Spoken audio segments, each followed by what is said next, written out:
Pakistan this week میں ایک بار پھر خوش آمدید۔ نون لیگ کی الیکشن کمیشن کو حلقہ بندیوں کا عمل جلدی مکمل کرنے کی تجاویز۔ ملک میں عام انتخابات فروری کے دوسرے ہفتے میں کرائے جانے کا امکان۔ نون لیگ کی حلقہ بندیوں کے ساتھ انتخابی فہرستوں کو حتمی شکل دینے کی بھی تجویز۔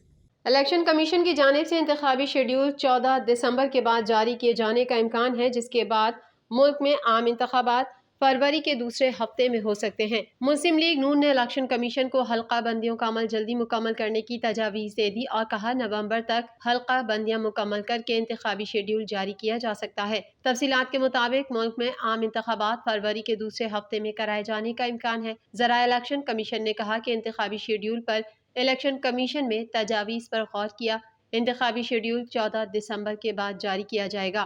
ذرائع الیکشن کمیشن کا کہنا تھا کہ حلقہ بندیوں کے بعد 54 دن میں انتخابی شیڈول سمیت دیگر کا عمل مکمل کیا جائے گا۔ یاد رہے مسلم لیگ نون کے وفد نے الیکشن کمیشن کو حلقہ بندیوں کا عمل جلدی مکمل کرنے کی تجاویز دیتے ہوئے کہا کہ حلقہ بندیوں کا عمل 15 سے 20 دن قبل مکمل ہو سکتا ہے۔ نئی ووٹر لسٹوں کو ساتھ مرتب کر سکتے ہیں۔ مسلم لیگ نون کی جانب سے کہا گیا کہ الیکشن کمیشن بھی چاہتا ہے کہ سیاسی عمل جاری رہے۔ الیکشن کمیشن بھی یہ ذمہ داری جلد نبھانے کی خواہاں ہے اور آئین اور قانون 90 دن میں انتخابات کرانے کا کہتا ہے۔ وفد کا کہنا تھا کہ نومبر تک حلقہ بندیاں مکمل کر کے انتخابی شیڈول جاری کیا جا سکتا ہے۔ اس عمل سے جلدی انتخابات ممکن ہو سکیں گے۔ نون لیگ نے حلقہ بندیوں کے ساتھ انتخابی فہرستوں کو حتمی شکل دینے کی بھی تجویز دی ہے۔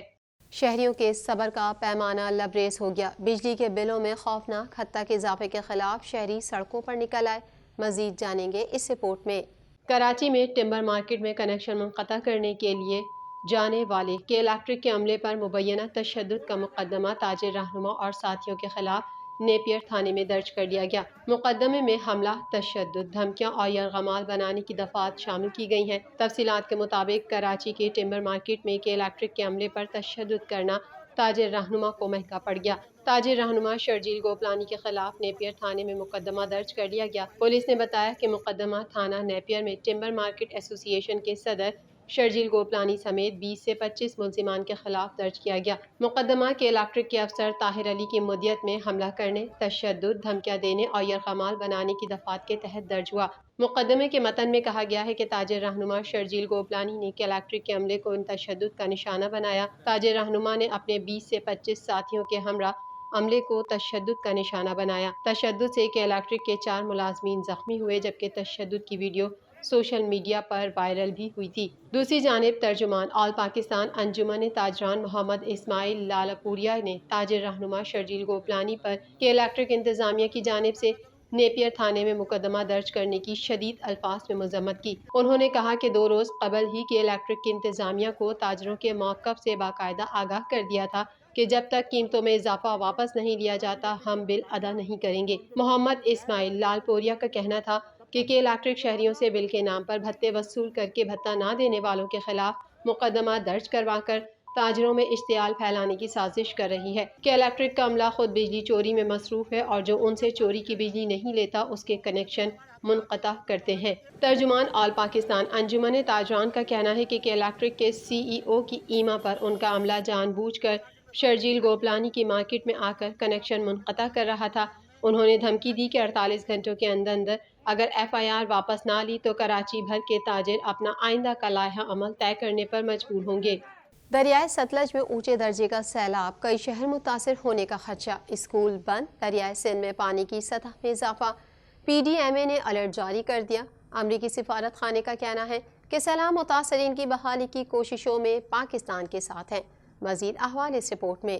دریائے ستلج میں اونچے درجے کے سیلاب کے باعث پنجاب کے مختلف علاقوں عارف والا، بہاول نگر اور چشتیاں میں بستیاں ڈوبنے کے بعد لودھراں کی دریائے بیلٹ بھی سیلاب کے نشانے پر ہے۔ سیلاب کی وجہ سے 24 اسکول بند کر دیے گئے ہیں، جبکہ محکمہ تعلیم نے سیلاب متاثرہ علاقوں میں چھٹیاں غیر معینہ مدت تک بڑھا دی ہیں۔ دریائے ستلج میں میلسی سائفن کے مقام پر پانی کے بہاؤ میں تیزی سے اضافے کے باعث 40 موضوعات اور سینکڑوں بستیوں کے متاثر ہونے کا خدشہ ہے۔ ادھر دریائے سندھ میں پانی کی سطح میں اضافہ ہونے کے باعث پی ڈی ایم اے نے الرٹ جاری کر دیا۔ بہاولپور میں دریائے بیلٹ کی کئی بستیوں سے لوگ محفوظ مقامات پر منتقل ہو گئے۔ بورے والا کے مقام پر بھی پانی کی سطح میں اضافے سے متعدد چھوٹے بند ٹوٹ گئے ہیں۔ صوبائی ڈیزاسٹر مینجمنٹ اتھارٹی نے کہا کہ دریائے سندھ اور ستلج میں سیلابی صورتحال ہے۔ شہری دریاؤں، ندی نالوں میں نہانے اور سیر و تفریح سے گریز کریں۔ پی ڈی ایم اے نے کہا کہ دریائے ستلج میں ہیڈ اسلام کے مقام پر اونچے درجے کا سیلاب ہے اور سلیمان کی اور گنڈا سنگھ کے مقام پر درمیانے درجے کا سیلاب ہے۔ ترجمان نے کہا کہ دریائے سندھ میں پانی کی سطح میں اضافہ ہو رہا ہے اور دریا میں تربیلا، کالا باغ، چشمہ کے مقام پر نچلے درجے کا سیلاب ہے۔ انہوں نے مزید کہا کہ دریائے چناب، راوی اور جہلم میں پانی کا بہاؤ نارمل ہے۔ P D M A control room سے صورتحال کی مانیٹرنگ جاری ہے۔ دوسری جانب سیلاب متاثرین کی بحالی اور تعمیر نو سے متعلق امریکی امداد کے اعداد و شمار جاری کر دیے گئے ہیں۔ ترجمان امریکی سفارت خانہ کے مطابق بحالی و تعمیر نو کی کوششوں میں پاکستان کے شانہ بشانہ کھڑے ہیں۔ امریکی سفارت خانے نے کہا، پاکستان کو قدرتی آفات سے نمٹنے، بحالی اور غذائی تحفظ کے لیے 21 کروڑ 50 لاکھ ڈالر امداد دی۔ امریکی سفارت خانے کے اعلامیے کے مطابق سیلاب سے متاثرہ آبادیوں کے لیے خوراک، صحت، حفاظتی اقدامات، صاف پانی اور رہائش کے لیے 8 کروڑ ڈالر دیے گئے۔ کاشتکاروں کی فوری بحالی، بیج اور کھاد کی فراہمی، نہری رابطوں کی تعمیر نو کے لیے 1 کروڑ ڈالر فراہم کیے گئے۔ اعلامیے میں مزید کہا، سیلاب کے شکار 40 لاکھ شہریوں کو خوراک، پانی کی فراہمی کے لیے 1 کروڑ 64 لاکھ ڈالر اضافی امداد دی گئی۔ عام امریکی شہریوں اور کمپنیوں نے 3 کروڑ 70 لاکھ ڈالر کے خوراک، ادویات اور دیگر سامان ارسال کیا۔ کاروباری دنیا سے بھی خبر شامل کر لیتے ہیں۔ آئی ایم ایف کا گیس سیکٹر کے گردشی قرض سے متعلق شرائط پر سختی سے عمل درآمد کا مطالبہ۔ نگراں وزیر خزانہ شمشاد اختر کی آئی ایم ایف حکام کے ساتھ ورچوئل میٹنگ ہوئی، جس میں ایکسچینج ریٹ، پاور اور گیس سیکٹر کے گردشی قرضوں پر بات چیت ہوئی۔ مزید تفصیلات اس رپورٹ میں۔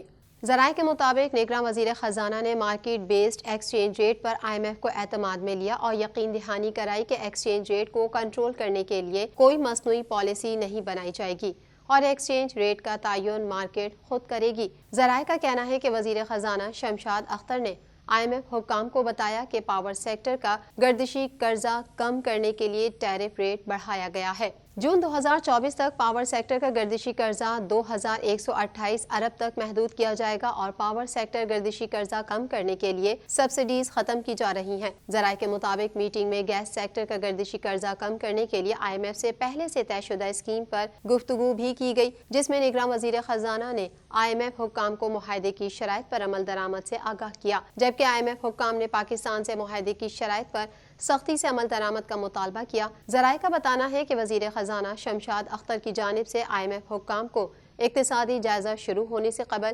معاہدے کی شرائط پر مکمل عمل درآمد کی یقین دہانی بھی کرائی گئی۔ پاکستان دس ویک میں فی الحال اتنا ہی۔ مزید خبروں کے ساتھ اگلے ہفتے پھر حاضر ہوں گے۔ جب تک کے لیے اپنی میزبان کو اجازت دیجیے۔ اللہ حافظ۔